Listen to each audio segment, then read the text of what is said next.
చదివింది 100 మార్కులు చదివినా ఈ బుర్రకు జ్ఞానం రాదు. ఎంత గొప్ప మాట అండి. నీవు నాకు స్నేహితుడివి.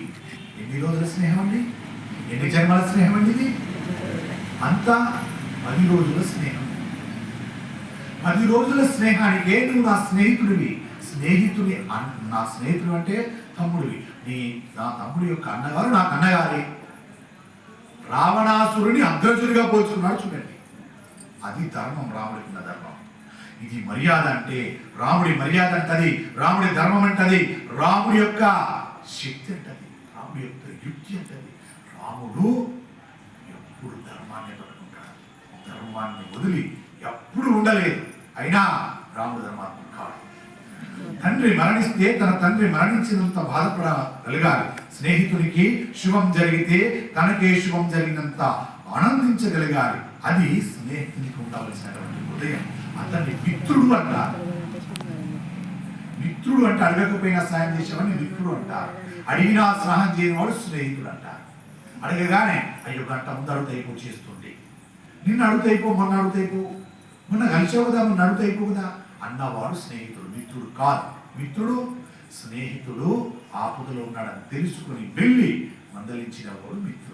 మందలించకపోయినా కనీసం ఫోన్ చేసినా మాట్లాడినవాడు మిత్రుడు. మన బాగోగులు తెలుసుకున్నవాడు మిత్రుడు. కాబట్టి మనిషి ఎలా బతకాలో మనకు అర్థమవుతుంది. ఇది రామచంద్రమూర్తి ఔదార్యం అంటే, ఇది రామచంద్రమూర్తి శీలం అంటే. అందుకే రామాయణం ఎంతకాలం బ్రతుకుంటుందో, రాముణ్ణి ఎంతకాలం గుండెలలో గుడిగట్టి ఉంచుతామో అంతకాలం మనం మనుషులుగా ఉంటాం. ఉపనిషత్తులు వేదం తెలియకపోతే ప్రమాదమేమీ వచ్చేయదు. కానీ నీకు ఉపనిషత్తులు చదవకు, రామాయణంలో ఈ ఘట్టాన్ని చదువు, రామాయణాన్ని చదువు. సర్వ ఉపనిషత్తుల సారాంశం నీ మెదడులోకి వచ్చేస్తుంది. రామాయణం అంత గొప్పది. మహాభారతం చదువు. సర్వ వేదాలు చదివితే ఏ జ్ఞానం వస్తుందో, 4 వేదాలు చదివితే ఏ జ్ఞానం వస్తుందో, మహాభారతాన్ని చదివితే అంత జ్ఞానం వచ్చేస్తుంది. అందుకే మహాభారతాన్ని పంచమ వేదం అన్నారు. అందుకే రామాయణాన్ని ఆది కావ్యం అన్నారు. ఆది అంటే మొదటిది అని అర్థం. రామాయణము లేని రామాయణము చదువుకుంటే ఒక్కసారైనా రామచంద్రమూర్తి శీలం అంటే ఏంటో అర్థమవుతుంది. అందుకే రామాయణం ఎంతకాలం బ్రతుకుంటే అంతకాలం మనుషులుగా ఉంటాం. రామాయణం వినకపోతే, రామాయణం ఒక్కసారైనా చదవకపోతే జీవితంలో ఎన్నో కోల్పోయిన వారు అవుతాం. సర్వ ఆస్తులున్నా, సర్వ అంతస్తులున్నా, సర్వ ఆభరణాలున్నా, ఎంత కోట్ల డబ్బున్నా ఒక్కసారి రామాయణం చదివి చూడు. అవన్నీ ఒక పక్కన పెట్టు, ఒక్క రామాయణ గ్రంథం చదివి చూడు. అది వాల్మీకి రచించిన రామాయణం చదివి చూడు. దయచేసి అది వాల్మీకి రామాయణాన్ని చదివి చూడు. అచ్చతుల్లో కనబడుతుంది రామాయణం. పూజ గురువులు చాగంటి కోటేశ్వరరావు అందించారు. అచ్చతుల్లో ఉన్న రామాయణం చదివి చూడు. భయంకరమైన తేడా వచ్చేసినట్టే. ఒక్కసారైనా జీవితంలో అర్థం కాకపోతే, రామాయణం చదవకపోతే అది వ్యర్థం. రామాయణం లేని ఇల్లు కాదది. మొన్న అన్నా కదా, గురువుగారు అంత ఖచ్చితంగా అనలేదు, కానీ నేను అన్నా.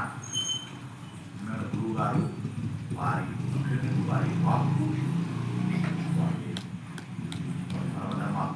కొంచెం అధర్మాత్మ కాబట్టి వాస్తవానికి నిజం కూడా అది. రామాయణం లేని ఇల్లు కాదది. దేంతో సమానం? అన్నిటితో సమానం. ఇక రామచంద్రమూర్తి పటం లేని ఇల్లు కాదు. రాముడి గుడి లేని ఊరు కాదు. రామాయణం చెప్పని బతుకే కాదు. రామాయణం చెప్పని బతుకే కాదు. రామ అన్న పేరు అన్నటువంటి నోరే కాదు. రామ అని చెప్పుకోవాలి. రామాయణం వినాలి, రామాయణం ఇంట్లో ఉంచుకోవాలి. రామాయణం మన బంధువులకు కొనివ్వాలి, మన స్నేహితులకు కొనివ్వాలి, అందరికీ కొనివ్వాలి. అరే నువ్వు 10 రూపాయలు కొనియకు, నీ స్నేహితులు కదా, 4 తిట్టు. తిట్టైనా పంపిమన్నారు అందరు. 250 పంపిమనం. ఎన్నిటికో పెడతావు కదా ఖర్చు. ఎప్పుడైనా నీ ఇంటికి వస్తే నాకు అన్ని తెచ్చి పెడతావే, ఖర్చు అవుతుంది కదా. ఒక ఇంటికి వెళ్తే ఖచ్చితంగా ఖర్చు ఉంటుంది కదండి. ఆ ఖర్చులు ఈ రూపాయలు చెప్పండి. ఒకసారి నీ ఇంటికి వస్తే నాకు 2, 3, 4 వేలు ఖర్చు పెడతావు కదా, అది ఇక నేను వస్తే పెట్టకు. నాకు కారం వేసి అన్నం పెట్టి అది కూడా పెట్టకు. 4 మాటలు చెప్పి పంపి. కానీ ఇప్పుడైతే 250 పంపి నీ ఇంటికి నేను కానుక పంపిస్తా. పంపించండి, అలా తెప్పించండి దయచేసి. అలా పంపించండి. ఆ ఇల్లును పరమపావనం చేసిన వారు అవుతారు. మీరు ఆ ఇంటికి వెళ్ళినాడు, వాళ్ళు బాగా అన్ని అనవసరమైన పదార్థాలు తెచ్చి చేసి పెట్టి, మంచి పదార్థాలైనా మాంసాహారం లేకపోయినా బట్టి పిండి పదార్థాలైనా చేశారనుకోండి, రాక వచ్చారని 2-3 వేలు ఖర్చు పెడతారు కదండి. అదే విధానం పెట్టుకున్నాం. అందుకని నేను చెప్పాను కదా, మాకు ఎందరైతే వస్త్రాలు తేవాలని అభిలాషతో ఉన్నారో, కోరికతో ఉన్నారో, దయచేసి అందరూ వస్త్రాలు పట్టుకురండి. ఏ వస్త్రాలు? భారతం, రామాయణం, భాగవతం, ఈ 3 గ్రంథాలు తీసుకొచ్చి మా చేతికి అందించారు దయచేసి. దాంతో పాటుగా మీ బంధువులను, మీ స్నేహితులను దొరకచ్చుకోండి, అది తిరిగి వారి చేతిలో పెడతాం. అప్పుడు మీ జన్మధన్యం, మా జన్మధన్యం. మీ కోరిక తీరిపోతుంది. గురుగారికి వస్త్రాలు ఇచ్చాం, ఏ రూపాయలు ఇచ్చాం? గ్రంథాల రూపాయలు ఇచ్చేసుకున్నాం. మీరు అశాశ్వతమైన వస్త్రాలు, పట్టు వస్త్రాలు కొనుకొచ్చినా, 4-5 వేలు ఖర్చు పెట్టినా, కనీసం 3 వేలైనా ఖర్చు పెట్టినా, నేనేం చేస్తానండి? అవి తీసుకెళ్తాను. 3 నెలలు కడితే కావచ్చు. తర్వాత ఏం చేస్తాను? ఇది పలాని రామాయణం చెప్పుకుంటే ఈ వస్త్రాలు ఇచ్చారు, ఎంత గొప్ప ఉన్నాయో అని మహా అయితే 6 నెలలు కట్టుకుంటాను.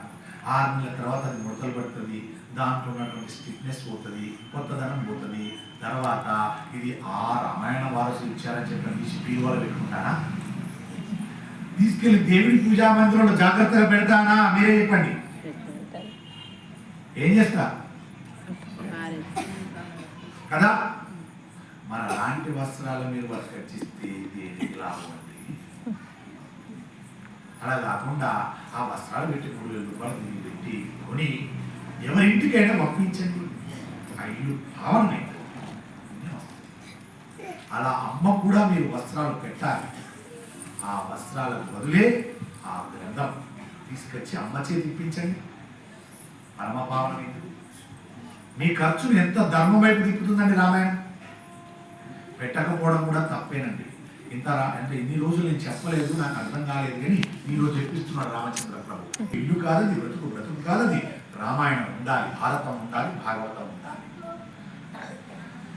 10,000 రూపాయలు ఇంట్లో దాచిపెట్టుకుంటున్నారు కదా, ఒక 3,000 రూపాయలు అనేది తీయండి, కొనండి, లేదా మాటలు తిట్టైనా మీ బంధువులకు కొనిపించండి. వాళ్ళ బాధపడ్డా పర్లేదు, కానీ రేపు పొద్దున వాళ్ళు ఆనందపడతారు అని చెబుతూ సమయాన్ని చూసుకోలేదు పరమేశ్వర. దేవతలందరూ మెల్లమెల్లగా ఆకాశ మార్గంలో వెళ్ళిపోతున్నారు. రామలక్ష్మణులు ఇద్దరికి ఒకరి మీద ఒకరికి ఉన్న ప్రేమ, సీతమ్మ తల్లి పాతివృత్యం, అనమ భక్తి, రావణాసుని యొక్క చెడ్డ పనులు, అతను నిహతుడైనటువంటి విధానం చెప్పుకుని సంతోషంతో అందరు దేవతలు వెళ్ళిపోతున్నారు. రామాయణము జీర్ణమైతే, మనిషిగా బ్రతికితే మనిషి చుట్టూ మనుషులందరూ చేరుతారు. మనిషికి రామాయణం తెలియనప్పుడు, మనిషి రాక్షసునిగా బతికితే మనిషిని చూసి మనుషులు భయపడి పారిపోతారు. ఆ స్థితి తెచ్చుకోవద్దు. అందుకని మనిషిగా బ్రతకడానికి ఏమి చేయాలి? రామాయణం వినాలి, రామాయణం చదువుకోవాలి, రామాయణం తెచ్చుకోవాలి, రామాయణం 10 మందికి ఇప్పించాలి, రామాయణం 10 ఇళ్లలో ఉండేలాగా చూసుకోవాలి. అది కూడా పరోపకారమేనండి. పరోపకారం మీరు ఎన్నో పనులు చేస్తారనుకున్నారు, ఇది కూడా పరోపకారం చేయండి. ఒక ఇంట్లో రామాయణం, భారతం, భాగవతం పంపించండి, కొనుక్కోమని చెప్పండి పరోపకారం కింద. అలాంటి రామాయణం వినాలి, రామాయణం కొనుక్కోవాలి, రామాయణం చదవాలి, రామాయణం వినిపించాలి. ప్రతి పురము కూడా రామాయణం చెప్పబడాలి. ప్రతి గ్రామాలలో రామాయణ ప్రవచనాలు రావాలి, ఇలా చెప్పేవాళ్ళు రావాలి. ఇక్కడ అందరూ చెప్పుకోవాలి. ఏకత్రిలంగా ఎవరైనా చెప్పుకోవచ్చండి. మీరే ఖచ్చితంగా మీలో ఒకరే రండి. రామాయణ గ్రంథం ఉంది కదా, ఇదే రామాయణ గ్రంథం రోజు వచ్చి రోజు 2 పేజీలు వచ్చిన భాషలో చెప్పుకోండి. అది కూడా పుణ్యమే.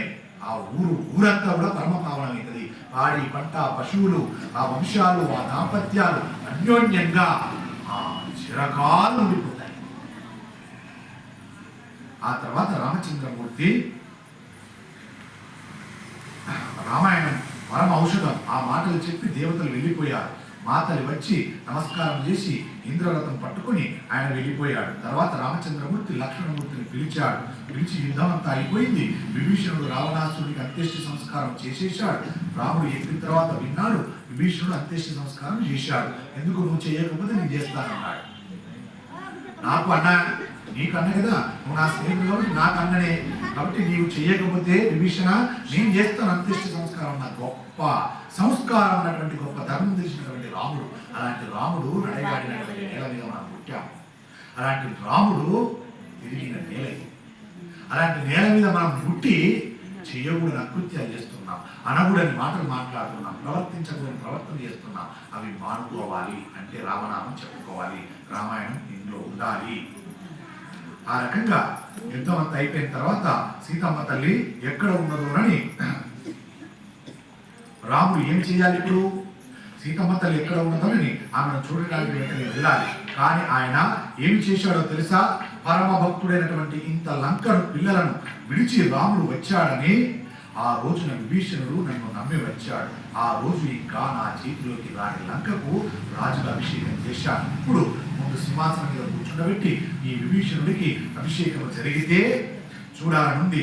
సముద్రంలోకి వెళ్ళి నీళ్లు పట్టుకు వచ్చి ముందు విభీషణుడికి పట్టాభిషేకం చేయండి అన్నాడు. రాముడు యుద్ధం అయిపోయిందా దగ్గరికి వెళ్ళాలి, వెంటనే సీతమ్మ దగ్గరికి వెళ్ళాలి. సీతమ్మ దగ్గరికి వెళ్తే ఏం కార్యం అవుతుంది? తన స్వకార్యం అవుతుంది.